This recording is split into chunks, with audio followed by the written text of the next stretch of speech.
അപ്പോൾ നിങ്ങൾക്ക് ഏത് ഷിഫ്റ്റാണോ കിട്ടിയത്, ഇതിനിടയ്ക്ക് ഒരാൾ ചോദിച്ചിട്ടുണ്ടായിരുന്നു നമുക്ക് ഇഷ്ടമുള്ള ഷിഫ്റ്റിൽ എഴുതാൻ പറ്റുമെന്ന്. അങ്ങനെയല്ല. Hi all. അപ്പോൾ RRB JEE എക്സാം എഴുതാൻ ഉദ്ദേശിക്കുന്ന ഉദ്യോഗാർത്ഥികളെ ഉദ്ദേശിച്ചാണ് ഞാൻ ഈ ഒരു വീഡിയോ ചെയ്തിരിക്കുന്നത്. അതായത് JEE എക്സാമിന് പോകുന്ന സമയത്ത് എന്തെല്ലാം ഡോക്യുമെൻറ്റ്സുകൾ വേണം എന്ന് ചോദിച്ചുകൊണ്ട് ഒരുപാട് ആളുകൾ നമ്മളെ മെൻറ്റേഴ്സിനെ ഇടയ്ക്കൊക്കെ കോൺടാക്ട് ചെയ്യുന്നുണ്ട്. സോ അതിൻ്റെ അടിസ്ഥാനത്തിലാണ് ഈ ഒരു വീഡിയോ നമ്മൾ ചെയ്തിരിക്കുന്നത്. RRB JEE എക്സാം എഴുതുന്ന മുഴുവൻ ഉദ്യോഗാർത്ഥികൾക്കും ഈ ഒരു വീഡിയോ യൂസ്ഫുൾ ആയിട്ട് മാറും. അപ്പോൾ RRB JEE എക്സാമിനേഷന് പോകുന്ന സമയത്ത് നമ്മുടെ ഹോൾ ടിക്കറ്റിൽ കൃത്യമായിട്ട് വന്നിരിക്കുന്ന കാര്യങ്ങളാണ്. ഒന്നാമത്തെ കാര്യം എന്ന് പറയുന്നത് candidate should report at the examination centre well in advance of the reporting time indicated എന്നാണ് ഈ call letter to complete the activities such as Aadhaar linked biometric authentication. So ഈ ഒരു ബയോമെട്രിക് ഓതൻറ്റിക്കേഷൻ ഒക്കെ ചെയ്യാനുള്ളത് കൊണ്ട് തന്നെ നിങ്ങൾ എക്സാം സെൻറ്ററിൽ വളരെ കൃത്യമായിട്ടുള്ള സമയത്ത് തന്നെ എത്തേണ്ടതായിട്ടുണ്ട്. അപ്പോൾ അതിൽ ഏറ്റവും പ്രധാനമായിട്ട് നോട്ട് ചെയ്യേണ്ട കാര്യം എന്ന് പറയുന്നത് റിപ്പോർട്ടിംഗ് ടൈമും ക്ലോസിംഗ് ടൈമുമാണ്. അതായത് 3 ഷിഫ്റ്റുകളിലായിട്ടാണ് ഈ എക്സാം നടക്കുന്നത്. ഷിഫ്റ്റ് 1-ലാണെങ്കിൽ 7:30 റിപ്പോർട്ടിംഗ് ടൈം, 7 മുതൽ സ്റ്റാർട്ട് ചെയ്യും. അതേപോലെ തന്നെ ഗേറ്റ് ക്ലോസിംഗ് ടൈം 8:30 ആണ്. എക്സാം സ്റ്റാർട്ട് ചെയ്യുന്നത് 9 AM ആയിരിക്കും. അപ്പോൾ നിങ്ങൾ 8:30ക്ക് ശേഷമാണ് എത്തുന്നതെങ്കിൽ ഒരു കാരണവശാലും നിങ്ങൾ എക്സാം സെൻറ്ററിൽ അലൗഡ് ആയിരിക്കില്ല. നിങ്ങൾ എക്സാം സ്റ്റാർട്ട് ചെയ്യുന്നത് ഈവൻ തോ 9 മണിക്കാണെങ്കിലും നിങ്ങൾ ഗേറ്റ് ക്ലോസിംഗ് ടൈമിന് ശേഷം എക്സാം സെൻറ്ററിൽ എത്തിക്കഴിഞ്ഞാൽ നിങ്ങൾക്ക് എക്സാം എഴുതാൻ കഴിയില്ല. ഇനി രണ്ടാമത്തെ ഷിഫ്റ്റിലാണ് വരുന്നതെങ്കിൽ സെക്കൻഡ് ഷിഫ്റ്റിലേക്ക് നമ്മൾ നോക്കുകയാണെന്നുണ്ടെങ്കിൽ 11:15 റിപ്പോർട്ടിംഗ് ടൈം. 12:15 വരെ നിങ്ങൾക്ക് എന്ത് ചെയ്യാം, എക്സാം സെൻറ്ററിൽ കയറാൻ പറ്റും. എന്നാൽ 12:45 എക്സാം സ്റ്റാർട്ട് ചെയ്യുന്നത് ഷിഫ്റ്റ് 2-ൽ. ഇനി നമ്മൾ ഷിഫ്റ്റ് 3-ലേക്ക് വരികയാണെങ്കിൽ ഷിഫ്റ്റ് 3-ൽ 3 മണിക്കാണ് റിപ്പോർട്ടിംഗ് ടൈം, 4 മണിക്ക് ക്ലോസിംഗ് ടൈമാണ്, 4:30 എക്സാം സ്റ്റാർട്ട് ചെയ്യുക. സോ ഗേറ്റ് ക്ലോസിംഗ് ടൈമിന് മുന്നായിട്ട് തന്നെ മസ്റ്റായിട്ട് നിങ്ങൾ എന്ത് ചെയ്യണം, എക്സാം സെൻറ്ററിൽ എത്തുക എന്നുള്ളത് വളരെ ഇമ്പോർട്ടൻ്റ് ആണ്. No candidate will be allowed inside the examination center after gate closing time എന്ന് കൃത്യമായിട്ട് പറഞ്ഞിട്ടുണ്ട്. Candidates are advised to locate their test center and its accessibility at least a day before the test. അപ്പോൾ നിങ്ങൾ exam സെൻറ്ററിൽ നേരെ ആ ഒരു ദിവസം പോകുന്നതിന് മുന്നേ തലേ ദിവസം നിങ്ങൾ എത്തിയിട്ടുണ്ടെങ്കിൽ ആ എക്സാം സെൻറ്റർ ഒന്ന് ഫെമിലിയർ ആക്കുന്നത് ഏറ്റവും ബെറ്റർ ആയിട്ടുള്ള കാര്യമാണ്. സോ അതൊന്നും വലിയ പ്രധാനപ്പെട്ട എല്ലാ എക്സാംസിനും പറയുന്ന പോയിന്റ് തന്നെയാണ്. അപ്പോൾ ഈ റിപ്പോർട്ടിംഗ് ടൈമും ക്ലോസിംഗ് ടൈമും ഓരോ ഷിഫ്റ്റിലും നിങ്ങൾ കൃത്യമായിട്ട് മനസ്സിലാക്കി വെക്കണം. അപ്പോൾ നിങ്ങൾക്ക് ഏത് ഷിഫ്റ്റാണോ കിട്ടിയത്, ഇതിനിടയ്ക്ക് ഒരാൾ ചോദിച്ചിട്ടുണ്ടായിരുന്നു നമുക്ക് ഇഷ്ടമുള്ള ഷിഫ്റ്റിൽ എഴുതാൻ പറ്റുമെന്ന്. അങ്ങനെയല്ല, നിങ്ങളുടെ കോൾ ലെറ്ററിൽ ഏത് ഷിഫ്റ്റാണോ വന്നിരിക്കുന്നത് അതേ ഷിഫ്റ്റിലായിരിക്കണം നിങ്ങൾ എന്ത് ചെയ്യേണ്ടത്, എക്സാം അറ്റൻഡ് ചെയ്യേണ്ടത്. അതേപോലെ തന്നെ വളരെ ഇമ്പോർട്ടൻ്റ് ആയിട്ടുള്ള മറ്റൊരു പോയിന്റ് എന്ന് പറയുന്നത്, ഇത് വളരെ സ്പെഷ്യലായിട്ട് നിങ്ങൾ ട്രീറ്റ് ചെയ്യണം. അതായത് ഈ ഒരു സ്പെഷ്യൽ ആയിട്ടുള്ള പോയിന്റ് എന്ന് പറയുന്നത് നമ്മുടെ ഈ ഒരു അഡ്മിറ്റ് കാർഡിലെ ഏറ്റവും പ്രധാനപ്പെട്ട വാലിഡ് പോയിന്റ് ആണ്. The e-call letter is to be submitted for verification at the time of the test. At least 2 original and valid photo identification card എന്ന് പറഞ്ഞിട്ടുണ്ട്. അതിവിടെ നമ്മൾ സാധാരണയായിട്ട് എക്സാംസിൽ പോകുന്ന സമയത്ത് ഒരു ഫോട്ടോ ഐഡൻറ്റിഫിക്കേഷൻ കാർഡാണ് പറയാറുള്ളത്, ഒരു ID കാർഡാണ് ചോദിക്കാറുള്ളത്.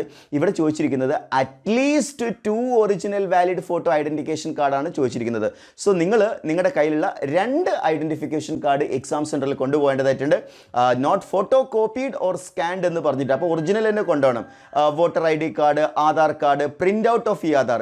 ഇപ്പോൾ നിങ്ങളുടെ കയ്യിൽ പ്രിൻ്റ് ഔട്ട് ഓഫ് ആധാർ ഉണ്ടെങ്കിൽ അത് മതി. അതേപോലെ driving licence, PAN card, PAN card print out പറ്റും. അതേപോലെ passport, identity card issued by the employer in case of candidate in government employees, school, college, university photo ID card, SSLC or HSC mark sheet with photo must be ഇതൊക്കെ എന്താണ്, നിങ്ങൾ കൊണ്ടുപോകുന്ന documents ആണ്. അപ്പോൾ ഈ 2 ID card എന്തിനാണെന്ന് വെച്ച് കഴിഞ്ഞാൽ ഏതെങ്കിലും ID കാർഡ് എന്തെങ്കിലും ഡൗട്ട്ഫുള്ളോ അല്ലെങ്കിൽ ജെനുവിൻ അല്ല എന്ന് തോന്നിക്കഴിഞ്ഞാൽ ഓൾട്ടർനേറ്റിംഗ് ആയിട്ടുള്ള ഫോട്ടോ ID കാർഡ് സബ്മിറ്റ് ചെയ്യാൻ വേണ്ടിയാണ് ഈ 2 എണ്ണത്തിൻ്റെ കാര്യം പറഞ്ഞിട്ടുള്ളത്. അതേപോലെ photocopy of the identity proof will not be allowed എന്നും കൃത്യമായിട്ട് പറഞ്ഞിട്ടുണ്ട്.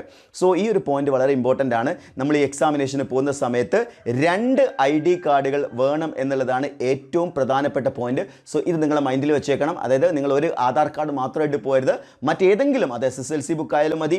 അതേപോലെ തന്നെ ഈ പറഞ്ഞിരിക്കുന്ന പാൻ കാർഡോ വോട്ടർ IDയോ അങ്ങനെ മറ്റേതെങ്കിലും ഡ്രൈവിംഗ് ലൈസൻസോ അങ്ങനെ ഏതെങ്കിലും ഒരു ID കാർഡ് നിങ്ങൾ കയ്യിൽ കരുതുക. ഓക്കെ.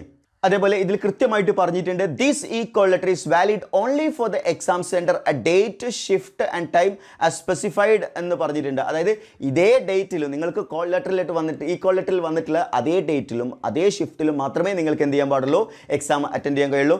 ഏതെങ്കിലും സാഹചര്യത്തിൽ നിങ്ങൾക്ക് അത് മിസ്സായി കഴിഞ്ഞാൽ മറ്റേതെങ്കിലും ഷിഫ്റ്റിൽ എഴുതാമെന്നൊന്നും ആരും വിചാരിക്കരുത്. നിങ്ങൾക്ക് അതേ ഷിഫ്റ്റിൽ മാത്രമേ എക്സാം അറ്റൻഡ് ചെയ്യാൻ പറ്റുള്ളൂ. ദെൻ സാധാരണ പോലെ എക്സാംസിൽ വരാനുള്ള ബാൻഡ് ഐറ്റംസ് ആണ്. അതെന്താണ്, ഗാഡ്ജറ്റ്സുകൾ, മൊബൈൽ ഫോൺ, പേജസ്, വാച്ചസ്, അങ്ങനെയുള്ള കാര്യങ്ങൾ, അത്തരം കാര്യങ്ങളൊക്കെ എല്ലാ എക്സാംസിലും വരുന്നതാണ്. പിന്നെ ക്വസ്റ്റ്യൻ പേപ്പറിനെ കുറിച്ച് പറയുകയാണെങ്കിൽ question paper in the language opted four at the time of, അതായത് നിങ്ങൾക്ക് ഇംഗ്ലീഷ് എന്തായാലും ഡിഫോൾട്ട് ആയിട്ടുണ്ടാവും. പിന്നുള്ള ക്വസ്റ്റ്യൻ ലാംഗ്വേജ് എന്ന് പറയുന്നത് നിങ്ങൾ സെലക്ട് ചെയ്തിട്ടുള്ള ലാംഗ്വേജ് തന്നെയായിരിക്കും. അതേപോലെ for every wrong answer 1/3 of the mark will be deducted. അതായത് ഇതിൻ്റെ നെഗറ്റീവ് മാർക്കിംഗ് എന്ന് പറയുന്നത് 1/3 ആണ് വരാൻ പോകുന്നത്.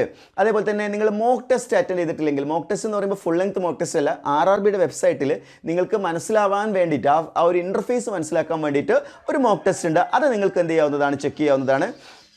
ദെൻ മൽ പ്രാക്ടീസ് ഒക്കെ വന്നു കഴിഞ്ഞാൽ നിങ്ങളെ ബാൻ ചെയ്യുമെന്ന് പറഞ്ഞിട്ടുണ്ട്. അതേപോലെ തന്നെ rough sheet will have to be return after the test എന്ന് പറഞ്ഞിട്ടുണ്ട്. അതായത് നിങ്ങൾക്ക് റഫ് ഷീറ്റും ഈ പെന്നൊക്കെ അവിടെ നിന്ന് തന്നെ തരിക. നിങ്ങൾക്ക് പെന്നും ഇതൊന്നും അവിടെ കൊണ്ടുപോകാൻ പറ്റില്ല, അതൊക്കെ അവിടെ തന്നെ നിങ്ങൾക്ക് കിട്ടും.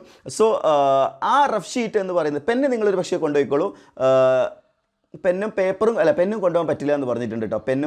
ബുക്ക് പെന്ന് പേപ്പർ ഒന്നും കൊണ്ടുപോകാൻ പറ്റില്ല എന്ന് പറഞ്ഞിട്ടുണ്ട്. അപ്പോൾ പെന്നും അവിടെ നിന്ന് തന്നെ പ്രൊവൈഡ് ചെയ്യും കേട്ടോ. അതായത് എക്സാം സെൻറ്ററിൽ തന്നെ പെന്നും പേപ്പറും ഒക്കെ നിങ്ങൾക്ക് പ്രൊവൈഡ് ചെയ്യും. ആ റഫ് പേപ്പർ നിങ്ങൾ തിരിച്ച് റിട്ടേൺ ആയിട്ട് കൊടുക്കണം എന്ന് പറഞ്ഞിട്ടുണ്ട്. Candidates are need to make his own travel and stay arrangement എന്ന് പറഞ്ഞിട്ടുണ്ട്. അപ്പോൾ നിങ്ങൾ തന്നെ അത് ചെയ്യണം. യെസ്. ദെൻ അടുത്ത പോയിന്റ് എന്ന് പറയുന്നത് ഒരു ചെറിയൊരു പോയിന്റ്, അത് പക്ഷേ നിങ്ങൾ ശ്രദ്ധിക്കാതെ പോയത് ഈ പോയിന്റ്. പറഞ്ഞിരിക്കുന്ന പോയിന്റ് ഇതാണ്: during the exam time, at the mid of the exam, additional biometric LTA, photograph capture and attendance, including physical RTA, LTA and a signature in running handwriting of the candidate will taken.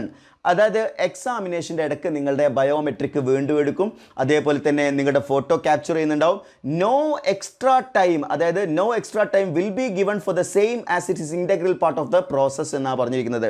Integral part of exam process എന്നാണ് പറഞ്ഞിരിക്കുന്നത്. അതായത് നിങ്ങൾക്ക് in between ആയിട്ടുള്ള ഒരു biometric authentication കൂടി നടക്കുന്നുണ്ട്. ഇതൊക്കെ എക്സാമിൻ്റെ ആ ഒരു ജെനുവിനിറ്റി കീപ്പ് ചെയ്യാൻ വേണ്ടി അവർ ചെയ്യുന്ന കാര്യങ്ങളാണ്. സോ തീർച്ചയായിട്ടും നമ്മൾ അതിനോട് കോർപ്പറേറ്റ് ചെയ്യേണ്ടതായിട്ടുണ്ട്. സോ ആ ഒരു പ്രോസസ്സ് ഇൻ ബിറ്റ്വീൻ നടക്കും. എക്സാമിൻ്റെ മുന്നേ ഒരു ബയോമെട്രിക് ഉണ്ട്, എക്സാമിൻ്റെ ഇൻ ബിറ്റ്വീൻ ഉണ്ടെന്നാണ് ഇവർ പറഞ്ഞിരിക്കുന്നത്. അപ്പോൾ ആ ഇൻ ബിറ്റ്വീനുള്ള പ്രോസസ്സിൻ്റെ ഭാഗമായിട്ട് നിങ്ങൾക്ക് എക്സ്ട്രാ ടൈം കിട്ടില്ല. ഒരു പക്ഷേ 1-2 മിനിറ്റ് ഒക്കെ നഷ്ടപ്പെട്ടു പോകാനുള്ള സാധ്യതയുണ്ട്. അത് എക്സ്ട്രാ ടൈമായിട്ട് തരില്ല എന്നാണ് ഈ ഒരു പോയിന്റിൽ പറഞ്ഞിരിക്കുന്നത്.